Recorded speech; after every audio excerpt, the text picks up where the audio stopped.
31 criminal కేసులున్న Jaganmohan Reddy, 16 నెలలు జైల్లో చిప్పకూడు తిరిగిన జగన్మోహన్ రెడ్డి ముఖ్యమంత్రిగా తను ఉన్నప్పుడు ఉత్తరాంధ్రాన్ని ఉద్ధరిస్తాను అని చెప్పిన ఈ జగన్మోహన్ రెడ్డి ఉత్తరాంధ్రాన్ని చీకటి అడ్డాగా మార్చిన పరిస్థితి అందరికీ కూడా తెలుసు. దోపిడీలకి అడ్డాగా మార్చేశాడు. కానీ తను మాత్రం ఉత్తరాంధ్రలో 500 కోట్ల పైన ప్యాలెస్ కట్టుకున్న ఈ వ్యక్తి ఉత్తరాంధ్రాన్ని అన్ని రకాలుగా నాశనం చేస్తే ఖచ్చితంగా ఉత్తరాంధ్రాన్ని ఉద్ధరించాలి అనే ఉద్దేశంతో కూటమి ప్రభుత్వం, ముఖ్యంగా నారా చంద్రబాబు నాయుడు గారు మరి వారి యొక్క కృషితో 2,08,000 కోట్ల పెట్టుబడులు తీసుకురావటమే కాకుండా ప్రధానమంత్రిగా ఉన్న నరేంద్ర మోడీ గారి చేత శంకుస్థాపన కార్యక్రమం వైజాగ్ లో చేపట్టిన తరుణంలో ఈ సంఘటన తిరుమల తిరుపతిలో ఈ దురదృష్ట సంఘటన చోటు చేసుకుంది. అక్కడి నుంచి హుటాహుటిన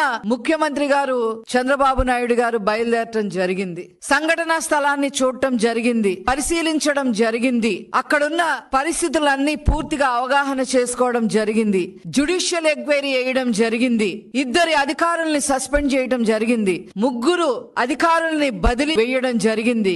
ఎవరైతే చనిపోయారో వాళ్ళందరికీ కూడా 25 లక్షల రూపాయల చొప్పున ఎక్స్గ్రేషియా ప్రకటించడం జరిగింది. మరి క్షతగాత్రులకు ఎవరైతే దెబ్బలు తగిలినాయో వాళ్ళందరికీ కూడా 5 లక్షల రూపాయలు ప్రకటించడం జరిగింది. మరి పాక్షికంగా గాయపడ్డ వారందరికీ కూడా తిరుమలలో వైకుంఠ ఏకాదశి రోజు అంటే ఈ రోజు దర్శన భాగ్యం కూడా కల్పించడం జరిగింది. సంఘటన దురదృష్టకరమే అని ముఖ్యమంత్రి గారు స్వయంగా చెప్పడం జరిగింది. ఇన్నిటి మధ్య ఇదంతా జరుగుతుంటే శవాల మీద పేలాలు ఏలుకోవాలి అనే ఉద్దేశంలో మరి Jaganmohan Reddy followed by YCP నాయకులు, ముఖ్యంగా ఫాలోడ్ బై రోజా ఏం చేద్దామని చెప్పి బయలుదేరారు.